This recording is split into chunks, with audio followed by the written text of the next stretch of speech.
Welcome to our channel سبداللہ classes میں آج ہم اس ویڈیو میں انڈیگو جس کے آتھر لوئس فشر ہیں ہم اس ویڈیو میں سیکھیں گے how to translate English to Urdu. So let's get started. The train arrived at midnight 15 April 1917. Train 15 اپریل 1917 کو آدھی رات کو. Kripalani was waiting at this station with a large body of students. Kripalani طلبہ کی ایک بڑی جماعت کے ساتھ اسٹیشن پر انتظار کر رہے تھے. Gandhi stayed there for 2 days in the home of Professor Malakani, a teacher in a government school. Gandhi وہاں ایک سرکاری اسکول میں استاد پروفیسر ملکانی کے گھر 2 دن تک رہے. It was an extraordinary thing in those days. Gandhi committed. Gandhi نے تبصرہ کیا ان دنوں یہ ایک غیر معمولی چیز تھی. For a government professor to harbor a man like me. Gandhi نے تبصرہ کیا کہ ایک سرکاری پروفیسر کے لیے مجھ جیسے آدمی کو پناہ دینا یہ ایک ایکسٹرا آرڈنری چیز تھی. In smaller localities, چھوٹے علاقوں میں the Indians were afraid to show sympathy for advocates of home rule. چھوٹے علاقوں میں ہندوستانی گھریلو حکمرانی کے حامیوں کے لیے ہمدردی ظاہر کرنے سے ڈرتے تھے.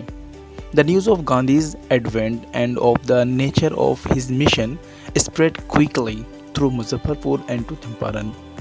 گاندھی کی آمد اور ان کے مشن کی نوعیت کی خبر مظفر اور چمپارن تک اسپریڈ تیزی سے پھیل گئی. Sharecropper from Champaran began arriving on foot and by convenience to see their champion. Champaran کے شیئر کروپر اپنی چیمپئن کو دیکھنے کے لیے پیدل اور گاڑیوں سے پہنچنے لگے. Muzaffarpur lawyers called on Gandhi to brief him. Muzaffarpur کے وکلاء نے گاندھی کو بریف کرنے کے لیے بلایا. They frequently represented peasant groups in court.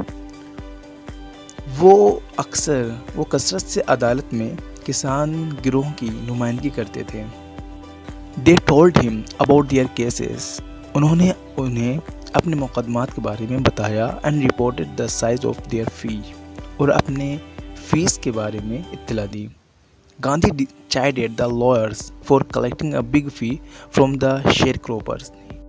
Gandhi نے شیئر کروپر سے بھاری فیس وصول کرنے پر وکلاء کو ڈانٹا. He said, انہوں نے کہا I have come to the conclusion, میں اس نتیجے پر پہنچا ہوں that we should stop going the law courts.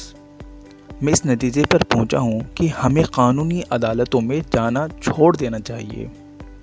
Taking such cases to the courts does little good. ایسے مقدمات کو عدالتوں میں لے جانے سے بہت اچھا ہوتا ہے. Where the peasants are so crushed and fear-stricken. جہاں کسان اس قدر پیسے ہوئے ہیں اور خوف زدہ ہوں. Law courts are useless. وہاں قانونی عدالتیں بیکار ہے. The real relief for them is to be free from fear. وہاں قانونی عدالتیں بیکار ہے. ان کے لیے اصل ریلیف تو یہ ہے کہ وہ خوف سے آزاد ہو.